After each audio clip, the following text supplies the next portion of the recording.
Assalamualaikum warahmatullahi wabarakatuh. Kita bertemu lagi di podcast Radar Jogja. Masih bersama Bung Ananto dan juga wartawan Radar Jogja. Di bagian olahraga kita ada Mas Kopong. Jelang laga PS Sleman lawan Semen Padang di SSA yang tanpa penonton, hanya 200 orang tim penontonnya sebenarnya jatahnya. Ini akan sangat seru dan juga penentu apakah taktik Mazzola Junior tetap konsisten di jalur kemenangan. Ya, ini akan kita kupas tuntas hari ini. Sebelum kita berbicara lebih jauh, langsung saja kita serahkan kepada Mas Kopong. Gimana nih Mas, info-info terakhir terkait laga PSS Sleman dan juga versus Semen Padang ini? Kalau info yang saya dapat terakhir itu kan kemarin kan gini, ya, laga antara PSS sama Semen Padang ini kan jadwalnya kan berbenturan dengan Persis Solo. Harinya sama, tapi jamnya yang berbeda. Tapi kan tidak mungkin itu memakai stadion yang sama ya. Itu kan pasti akan padat umpuk-umpukan, dan di sisi lain supporter dan sebagainya kan nanti kan juga kerepotan untuk akses masuk dan sebagainya. Nah itu. Nah kemarin kan sempat saya wawancara bahwa PSS ini besok minggu itu akan tanding di SSA. Dan ternyata pihak Pemkab itu melalui Disdikpora itu sudah Pemkab mana? Pemkab Bantul. Bantul itu sudah menyetujui. Tapi ya seperti tahun-tahun kemarin musim lalu bahwa kalau di SSA itu atau di Sultan Agung itu tidak boleh memakai supporter. Nah, tapi yang pada besok pertandingan ini lawan Semen Padang ini katanya kan kemarin baca-baca berita dan udah ngabarin teman-teman Bantul bahwa di dalam berita itu tertulis hanya menyediakan maksimal 200 tiket undangan saja untuk VIP. Nah, itu dari Panpel. Seperti itu. Nah ini nampaknya kan juga akan menjadi hal yang sangat sedikit berat ya untuk PSS sendiri ya Pak ya. Apalagi kan ini kan sedang dalam tren positif. Seperti itu. Mazzola sendiri pun ketika kemarin kita datang ya Mas ya, kita datang ke lapangan, saya tanya ya sedikit kecewa dengan tidak adanya supporter ini, sedikit kecewa. Nah, balik lagi kan tim sedang tren positif dan membutuhkan dukungan, tapi kok malah tidak dibolehkan adanya supporter, ini kan kecewa. Ini bagaimana Pak Nanto ini? Lagi tren positif, main di kandang, misalnya statusnya home, tapi tanpa supporter. Ya ini sekali lagi kata orang Inggris merkengkong. Kenapa nih Pak? Ya maju kena, mundur kena, gitu loh. Maksudnya sudah main di Jogja ya. Ini sudah positif main di Jogja. Ini setelah beberapa laga kandang, ini mainnya di Solo. Nah sekarang main di Jogja, dilalah nggak boleh ada supporter. Ya ini cukup merugikan bagi PSS. Tapi yang agak unik, ini masih diizinkan 200 orang VIP gitu kan. VIP ini undangan atau penonton gitu kan? Undangan ya Pak, itu melalui Panpel sepertinya. Melalui Panpel gitu kan. Tapi Sleman dan Bantul itu kan dekat. Sangat dekat sekali gitu kan. Dan penggemar PSS ini nggak cuma ada di PSS saja. Nggak ada di Sleman aja maksudnya? Ya sorry, nggak ada di Sleman aja. Pasti di kabupaten lain pasti ada. Ya kan? Mungkin juga di Bantul itu juga banyak. Ya kan? Karena ini kan daerah yang masih satu provinsi kan. Mungkin mereka nggak nobar tapi di luar stadion. Mungkin bisa jadi. Bisa itu. Mungkin. Nah ini harus juga diantisipasi ya. Mungkin kan dari pihak keamanan ini juga mengantisipasi ini tanpa penonton. Harapan mereka pasti nggak ada penonton yang ada di dalam stadion. Tapi yang di luar stadion ini kan juga sama saja. Ya toh? Sebenarnya tingkat pengamanannya juga hampir sama toh. Saya yakin banyak supporter yang datang. Saya yakin itu kan. Tapi ya semoga saja tidak ada hal-hal yang mengkhawatirkan lah, intinya seperti itu. Tapi ya sekali lagi pengamanannya pun saya pikir sama dengan pengamanan kalau misalnya itu ada dengan penonton. Karena Bantul dan Sleman ini dekat sekali. Nah bagi tim tentu saja ya ini menjadi sebuah kekurangan lah. Maksudnya ibarat 4 sehat 5 sempurna, ini cuma 4 sehat tok. Sempurnanya ini kurang gitu kan, supporternya ini kurang gitu. Nah supporter ini kan sebagai daya tarik gitu kan, maksudnya bagi pemain dan sebagai salah satu penyemangat. Pemain ke-12 ya Pak? Pemain 12, apalagi BCS sendiri, tahu sendiri kan. Itu kemarin di Brawijaya, kita kembali lagi bilang Brawijaya. itu sebenarnya cuma 1 tribun pojokan gitu kan. Tapi suaranya itu memenuhi 1 stadion, mengalahkan suara di supporter kandang gitu kan. Tim tuan rumah ini sampai kalah gitu. Dan di Manahan itu kalau nggak salah biasanya cuma ditempatkan di tribun barat ya. Di tribun barat itu full oleh BCS. Dan timur ini kadang kosong, utara selatan ini kadang hanya sedikit lah. Itu total stadion Manahan itu sekarang kapasitasnya sekitar 15.000-an gitu kan. Kalau 1 stand itu yang tribun barat itu kira-kira ya 5.000 lah. 5.000 sampai 7.000 gitu.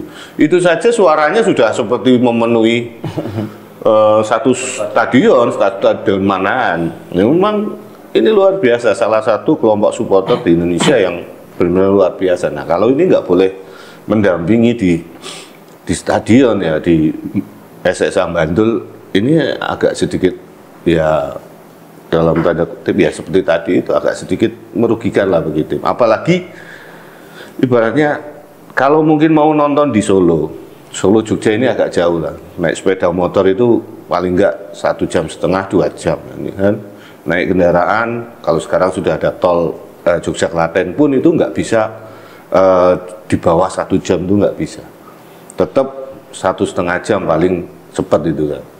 Nah sekarang kalau Bantul itu ya kan, Bantul ini kalau dari Sleman ya kan, dari Sleman yang sebelah selatan aja misalnya, itu kan cuma paling setengah jam sudah sampai, dan ini masih di 1 provinsi. Ya.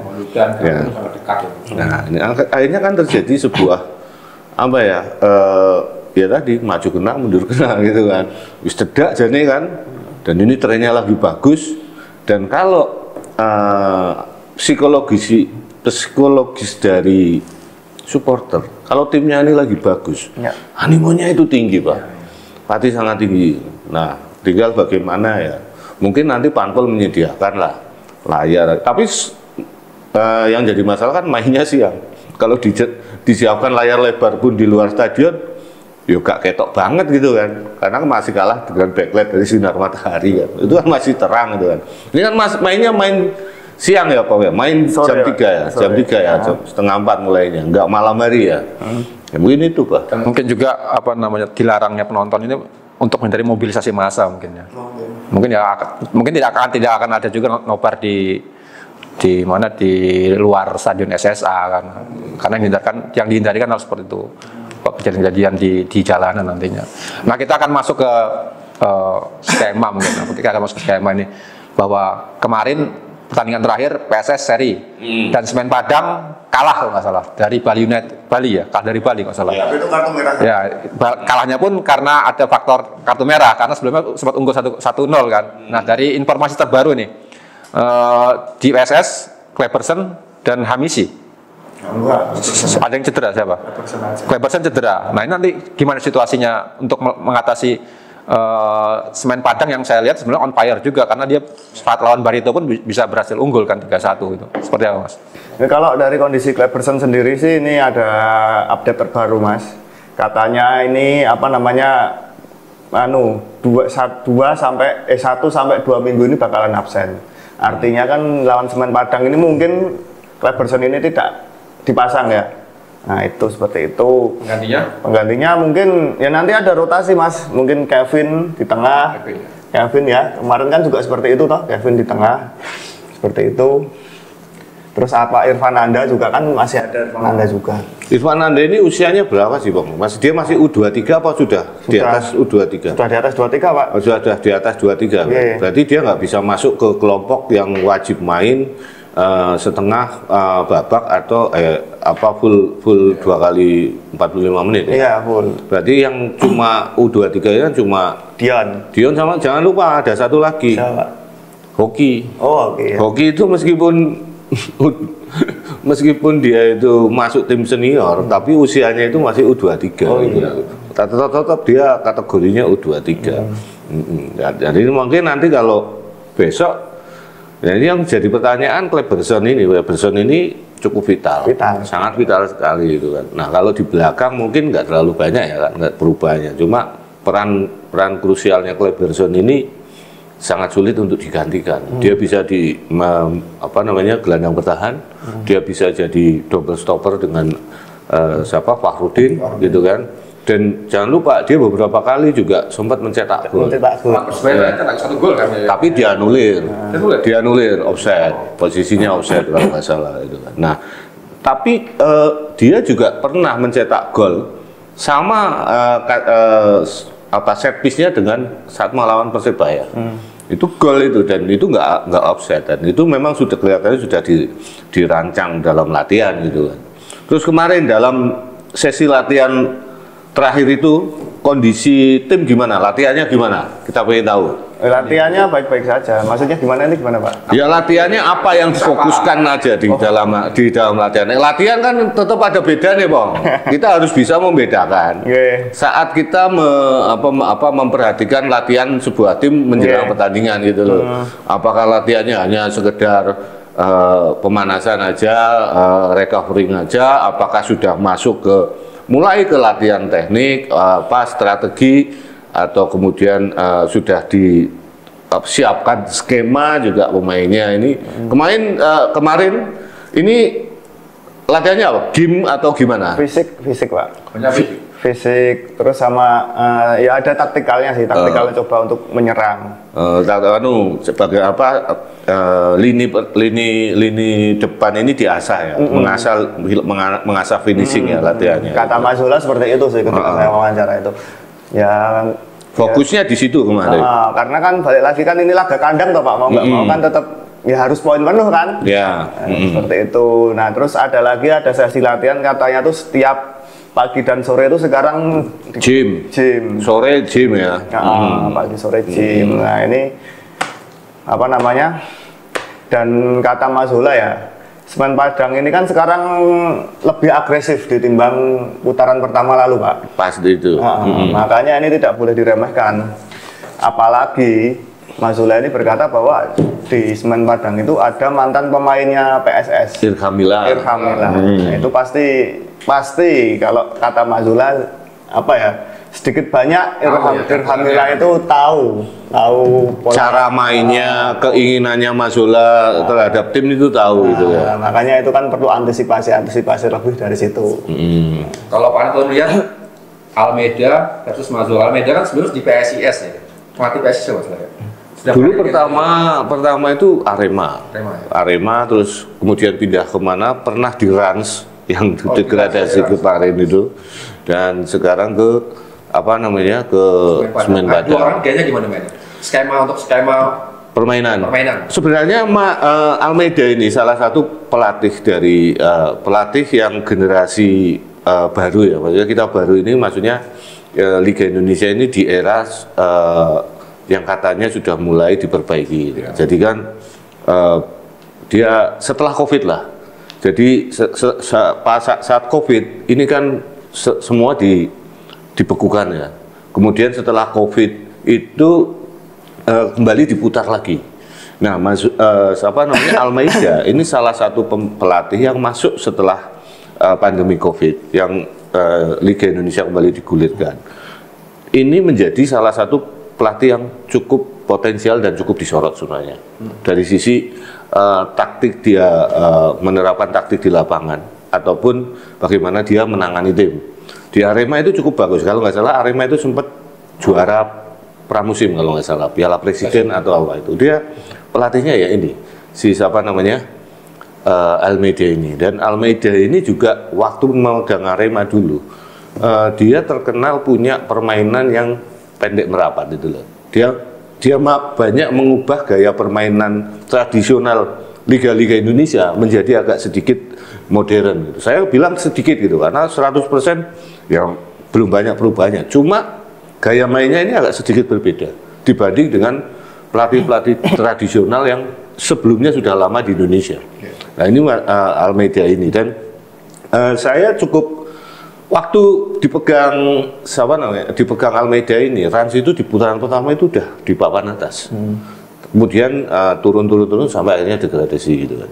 Terus kemudian pindah ke Semen Padang. Di Semen Padang ini putaran pertama ini jeblok gitu kan.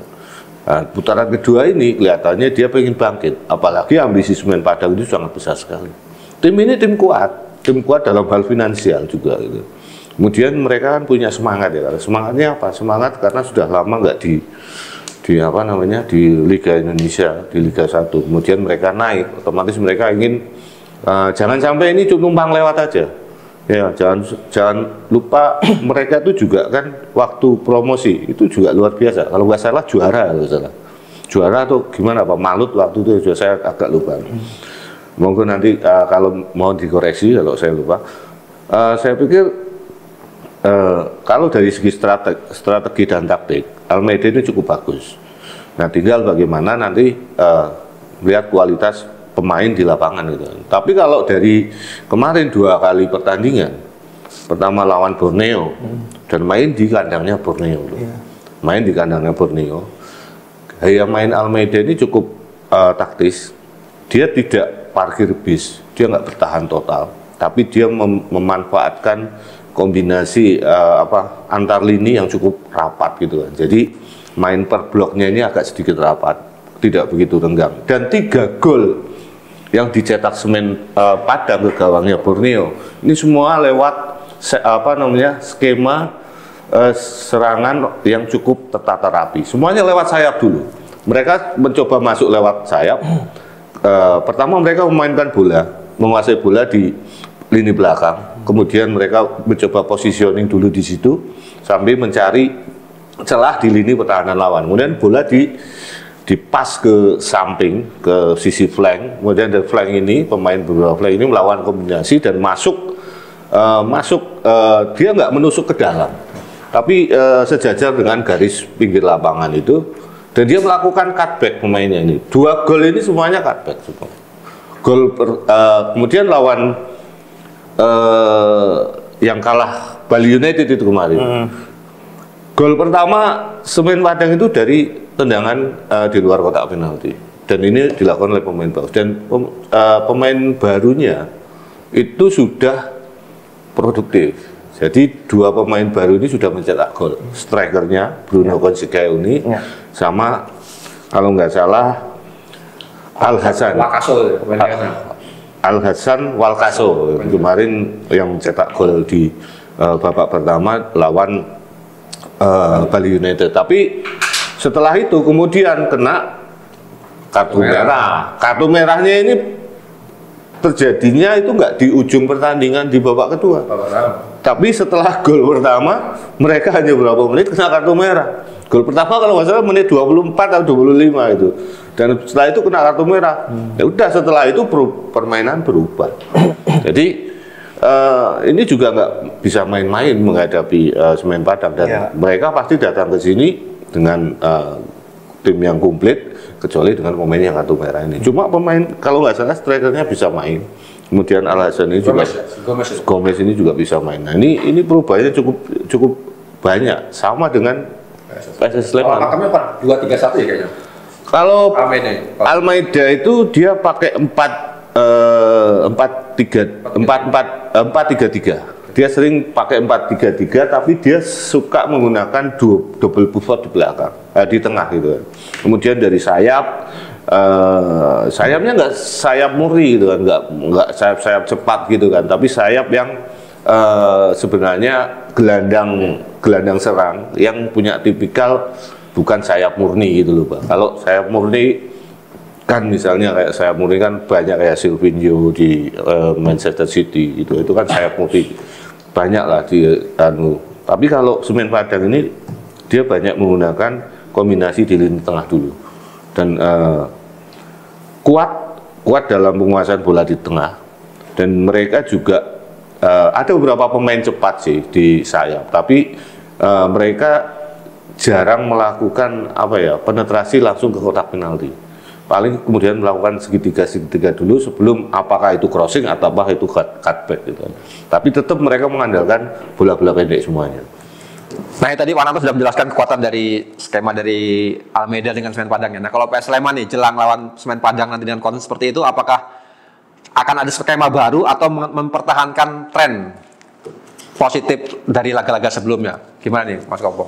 Ya mungkin ada sedikit perbedaan, tapi dari sisi mungkin cuma rotasi pemain aja Mas. Karena kan balik lagi tadi, Kleberson ini kan absen ya. Iya. Bisa dipastikan absen karena kan dokter tim sendiri kan barusan ini ngomong bahwa 1 sampai 2 minggu ke depan pemain ini akan dipastikan absen. Nah kalau pakai pola formasi sih, kalau menurut saya kan kemarin waktu lawan Kediri itu kan pakai 4-4-2. 4-4-2. Ya 4-4-2. Mungkin sekarang pakai 3-5-2. 3-5-2 di mana di belakang ini ada Mas Fahrudin, Kevin Gomez sama Irfan Anda. Iya. Nah di sayap-sayap kanan ini nanti ada Dion Lestaluhu. sama yang kiri Lestaluhu. Iya. Di tengah ini ada Betinho sama Vico sama Nicola ini. Tapi kemarin Kleberson itu diganti Jayus ya kalau nggak salah. Jayus ya Pak. Waktu aja di babak pertengahan di babak kedua setelah si siapa namanya Kleberson cedera di paruh pertandingan itu kan. Kalau nggak salah, kemudian Jayus baru masuk ya. Jayus kemarin nggak dari awal kelihatannya. Nggak dari awal. Terus tadi menurutmu? Nah ini kan tadi Dion di kanan, Abduh di kiri, terus Betinho tengah, terus nanti ada Nicolau, Cardoso, sama yang satu Tocantins.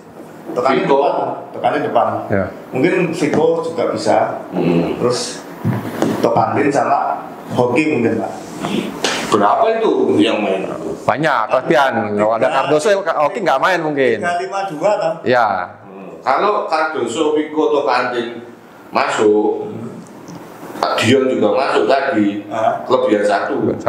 Oh. Nanti 12 itu kayak laga siapa itu 12 pemain itu. Siapa namanya? Tapi kayak PSM. Tocantins sama ini Cardoso mungkin bisa di depan. Vico Iya. tengah, atau mungkin balik lagi Vico di depan, Cardoso di belakang. Riko jadi ini lagi. Riko Lurah dulu apa? Camat apa lurah? masih menjadi Ya nggak camat, kalau camat itu cadangan mati nggak main sama sekali gitu. Kalau Riko itu main. Main ya. Tapi kan Lurah deh camat. Riko itu kan pasti begini ya, mengingat lagi balik lagi regulasi soal pemain U22. Iya, iya. Jadi pasti kan babak kedua masih akan ada opsi. Benar. Vigo itu berapa itu? Vigo kan back ya, posisi back toh. Back. Dia main saat Persebaya main loh. Main. Iya kan? Lawan Back dia.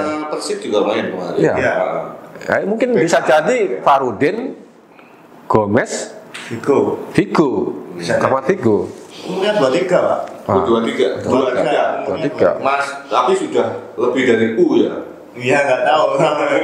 Ya, nggak tahu nanti U ini apa sudah harus di bawah 2-3 atau 2-3 ini masuk termasuk U Ya. gitu. Ya bisa jadi antara Irfan Anda atau nanti Vigo kan bisa jadi ya. Atau mungkin balik lagi ke 4-4-2 lagi ya mungkin ya. Bisa jadi seperti itu. Tapi skemanya juga akan total menyerang ya kayaknya, apa namanya? Pasti menyerang, berusaha untuk menyerang ya. Karena dan PSS ini kan sudah terbiasa untuk Iya. bermain menyerang. Gitu. Kalau saya sih karena kemarin si Masula meskipun main di kandang lawan di Persik, dia berani menurunkan 4 back. Maksudnya sebenarnya klub dan plus 1 Kleberson di di gelandang bertahan. Kalau sebenarnya fungsinya Kleberson ini menurut saya, kalau kita mengenal ada false nine atau striker palsu ya, mungkin Kleberson ini sebenarnya dijadikan defensive midfield false. Jadi dia menempati posisi di tengah, dia posisi gelandang bertahan, tapi dia lebih berat menjadi defender gitu. Nah, kalau dari skema kemarin di babak pertama, kita anggap Benedict Kleberson nggak main ya. Skema di belakang, kemarin kan di kanan ada Vigo, di tengah double stoppernya itu ada Fakhrudin sama Kevin Gomez. Kemudian di sebelah kiri ada Lestaluhu, Abdul Lestaluhu. Saya bikin dan saya kira si Masula ini cukup puas dengan kombinasi ini. Ya moga-moga saja nggak ada akumulasi kartu di antara 4 pemain ini. Kalau nanti ada akumulasi kartu berarti kan ini harus dibongkar lagi. Ya kan? Terus mungkin kalau di tengah saya pikir mereka juga akan main 4-4-2 lagi, Pak. Saya pikir akan main 4-4-2 lagi. Cuma gantinya Kleberson ini yang di defensive midfield ini nanti akan ada pilihan. Ya. Kalau ada mungkin Hamisi gitu kan di situ bisa. Kalau enggak nanti Paulo Sitanggang juga bisa masuk gitu kan. Kalau enggak cukup Paulo aja sama Betinho, kemudian diapit sama Dion. Dan kemudian di kiri nanti mungkin ada si Vico masuk di situ kan. Dan di depan Cardoso sama Tocantina.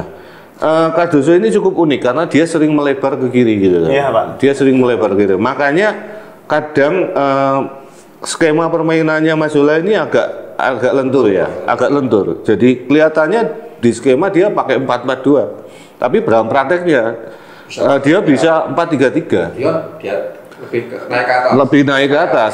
Cardoso ini yang agak turun tapi dia masuk ke kiri gitu kan, melebar ke kiri. Kemudian yang masuk ini Vico sama Tocantin ini. Jadi sebenarnya di satu saat mereka menyerang, kombinasi antara Vico, Cardoso dan Tocantin ini sering luas gitu kan, nggak terpaku kayak striker murni di depan misalnya harus dipancang satu striker di kotak penalti itu enggak. Tapi pemain ini agak sedikit melebar gitu kan. Makanya kemarin kenapa meskipun pakai 4-4-2 di wing kiri terutama tidak memainkan wing yang benar-benar winger, tapi memainkan gelandang kayak si Vico ini agak ditaruh kiri, gantian sama Cardoso gitu kan. Kadang Cardoso dia jemput bola dari membuka ruang dari sisi kiri, kemudian si Vico ini naik untuk mengisi lubang yang ada di depan ini. Tocantin ini free roll saya lihat. Dan ini kalau memang mau main menyerang ya skema ini cukup gitu. Cuma yang jadi pertanyaan, Rico mau ditaruh di mana? Kalau pengen lebih menyerang ya Rico harus main babak pertama. Kalau pengen menyerang loh, ya kan. Cuma kan kita mengorbankan Dion. Kalau nggak mungkin Dion nanti didrop ke belakang lagi, gantiin Vigo. Ya kan. Kemudian dia naik, si Rico naik ke depan gitu kan.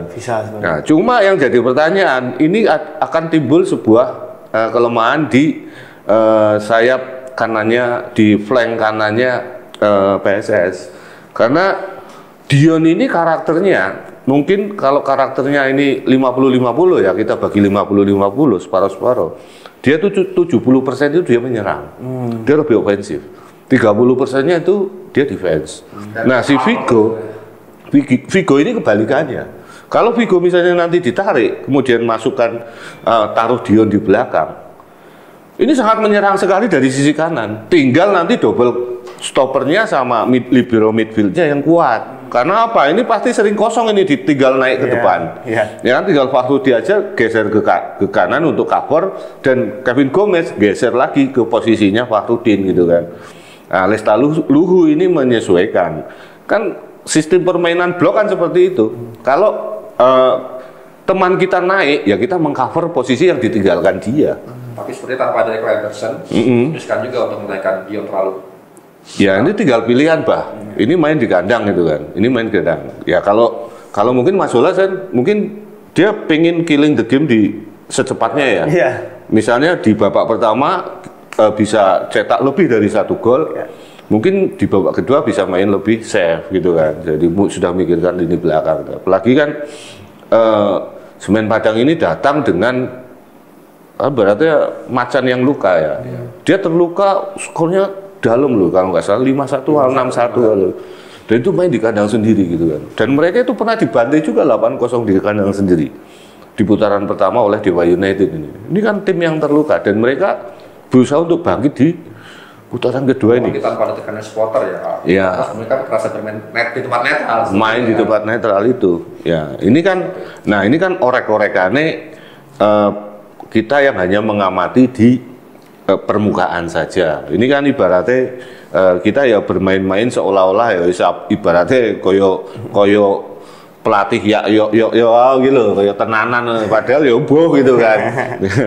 Gitu ya. Nanti teman-teman subscriber atau pemirsa podcast ini silahkan kalau mau komen di kolom komen, silahkan kira-kira nanti skemanya ini seperti apa menghadapi Semen Padang. Mungkin dari teman-teman itu ada hal yang cukup menarik loh, maksudnya mereka kan juga sering nonton. Teman-teman BCS ini mungkin lebih tahu dibanding saya karena mereka selalu mengikuti setiap pertandingan. Gitu. Nah, kalau melihat selama menukangi PSS Sleman, Mas Zola Junior, apa yang harus diantisipasi? Kelemahan apa yang harus ditutupi oleh Mas Zola dari skuad PSS Sleman saat ini kira-kira untuk lawan Semen Padang besok? Ya mungkin lini tengah ya Mas ya. Itu harus diantisipasi. Kenapa itu? Tengah mungkin kurang greget kalau menurut saya. Masuk kurang greget. Dada Piko kurang greget.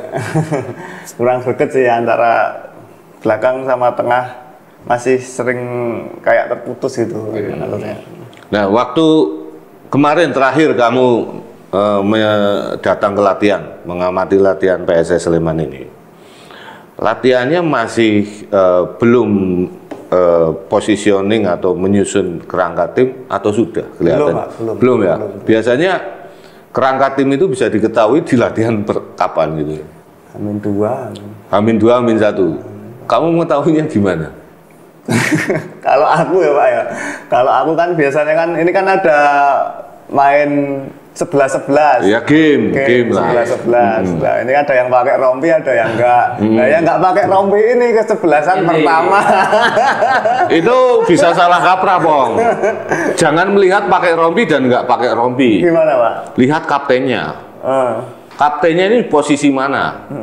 Ya kan? Kaptennya ini Fakhrudin kan? Fakhrudin pasti main. Fakhrudin ini posisi pakai rompi atau nggak pakai rompi? Itu kemungkinan besar ya first squad pertama besok starting line up itu yang diturunkan. Nah, biasanya dulu itu H-1 sebelum pertandingan waktu official training ya, itu biasanya mereka sudah pakai skema itu. Jadi kita tahu belakang. Cuma sekarang yang jadi masalah, latihan resmi kan cuma boleh 10 menit saja menyaksikan itu kan. Habis itu wartawan harus keluar. Kalau dulu zaman saya itu belum ada aturan begitu. Ya kita bisa nonton kapan saja. Kan latihannya mesti di dalam stadion. Wartawan bisa nonton sampai selesai gitu kan. Ya saya kan di tempat kita kan wajib ada yang namanya perkiraan susunan pemain ya. Untuk data fakta itu kan. Dan kita wartawan itu wajib membuat itu kan. Ya saya lihatnya dari situ. Pokoknya positioningnya kapten itu di mana? Kalau kapten ini bermain ya, kita kan sudah tahu sehari sebelumnya kapten ini fit, pasti dia main. Yang kedua dia nggak akumulasi kartu atau kartu merah langsung atau ada halangan apa. Dan sudah ketahui, oh ini kaptennya main. Berarti rekan-rekan satu timnya yang main kapten ini besok itu banyak kemungkinan besar starting. Itu pun di detik-detik terakhir itu masih bisa berubah. Bahkan saat line up dibagikan oleh panpel ke wartawan itu bisa ada perubahan di situ. Itu sering terjadi. Kadang-kadang banyak pelatih yang mengecoh itu. Dulu saya masih ingat kalau nggak salah Daniel Rukito itu sering mengubah itu. Sering sekali dia mengubah itu. Dan juga almarhum Mas Harno pelatih Arema dulu, almarhum itu juga sering mengubah itu. Itu mengecoh saja. Mengecoh dari lawan. Kan lawan juga dapat. Tim lawan itu dapat karena dia harus tanda tangan dengan tanda tangan BAP itu untuk dengan IP instruktur pertandingan kan. Nah, wartawan biasanya 15 menit sudah dibagiin kan. Ini susunan pemainnya siapa aja, komplit di situ sama. Nah, cara melihatnya dulu seperti itu, Pak. Makanya dulu waktu saya bikin skema perkiraan pemain jarang meleset. Tapi kadang saya juga diprotes sama tim ini sendiri gitu kan. Ngapain ditulis Mas? Nanti tim lawan saya tahu gitu kan. Loh, toh saya juga menulis iya skemanya sana ya, tinggal dipelajari aja. Kita kan di tengah-tengah netral itu. Dan itu juga jadi patokan pembaca, Bang. Terutama para gambler mania gitu kan yang ada di stadion gitu kan. Kan di situ bisa dilihat, wah ini berarti kekuatannya begini-begini ya.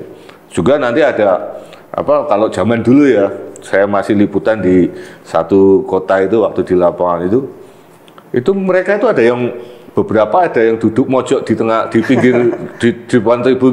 Begitu saya datang, Mas, sing cedera siapa gitu kan? Siapa? Dan saya nggak tahu. Saya pikir ini supporter biasa, tapi enggak, Pak. Ternyata gambler mania gitu kan. Nah itu mereka sering itu. Dan kadang dengan menggunakan skema itu mereka juga bisa menentukan fur siji, fur loro, glek-glekan gitu kan. Tapi ini kan bukan mengajari ya. Tapi itu reality di lapangan seperti itu gitu loh. Nah itu, jadi cara menonton dulu ya. Kalau sekarang saya nggak tahu, begitu Bang. Ya, tetap bisa jadi patokan kapten tadi itu. Tapi kalau dilihat dari kita ngobrol-ngobrol di sini, kemudian tim tahu, ya sesuk wartawan rasa melu. Saya untuk liputan gitu. Gitu. Nah untuk prediksi sendiri, kira-kira besok berapa? Skopong? 2-0 aja. 2-0. Nah, Sleman. Alasannya siapa yang cetak gol ya kira-kira? Ya. Sleman main di kandang dan sekarang lebih positif. Jangan siapa kira-kira? Tokantin sama Vico. Mantap. Kalau saya bukan dukun, Bah. Ya. Jadi saya nggak bisa memprediksi seperti itu. Meskipun saya bisa memprediksi gitu. Tapi untuk memprediksi skor kita pasrahkan pada dukun pokok aja. Kalau saya bukan dukun terus terang. Ya kan kalau ditanya berapa skornya ya, wah kita bukan paranormal gitu kan. Di lapangan segala sesuatunya bisa terjadi. Yang penting apa? Sekali lagi, ini pakai VAR.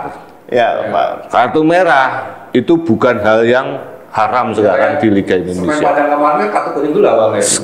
Persis Solo itu berapa kali kartu merah sampai mereka akhirnya kalah terus gitu. Nah ini yang sangat bahkan pelatihnya Persis kemarin Om Quincy yang mantan pelatih timnasnya Malaysia pernah selalu bilang kepada pemainnya, saya ingatkan lagi, hati-hati dengan red card, hati-hati dengan red card. Jadi kalau tidak melakukan tidak perlu dengan bola, jangan melakukan tindakan yang berlebihan. Itu sudah diperingatkan, bola balik ya kena, gitu kan. Dan akhirnya apa? Merugikan seluruh tim. Karena kadang kita nggak sengaja, pemain nggak sengaja ya. Tapi kemudian ibaratnya kepleset. Apalagi sekarang musimnya musim hujan ini ya. Kepleset kemudian ngidak sikil tangan punggung kaki lawan ini pelanggaran berat. Karena di sini terletak yang namanya metatarsal itu loh ya. Itu bisa kalau dipitak itu bisa retak dan ini cederanya lama. Dan ini bisa menjadikan biang keladi pemain pensiun dini. Makanya dalam rule of the game-nya FIFA yang baru kalau nginjak punggung kaki lawan itu bisa straight red card. Nah, ini mungkin bagi teman-teman pemain yang yang belum memahami ini harus berhati-hati. Apalagi dengan kaki satu terangkat ke atas, kaki dua terangkat ke atas itu lebih berbahaya lagi. Itu bisa straight apalagi memukul lawan. Nah, ini lebih bahaya gitu ya.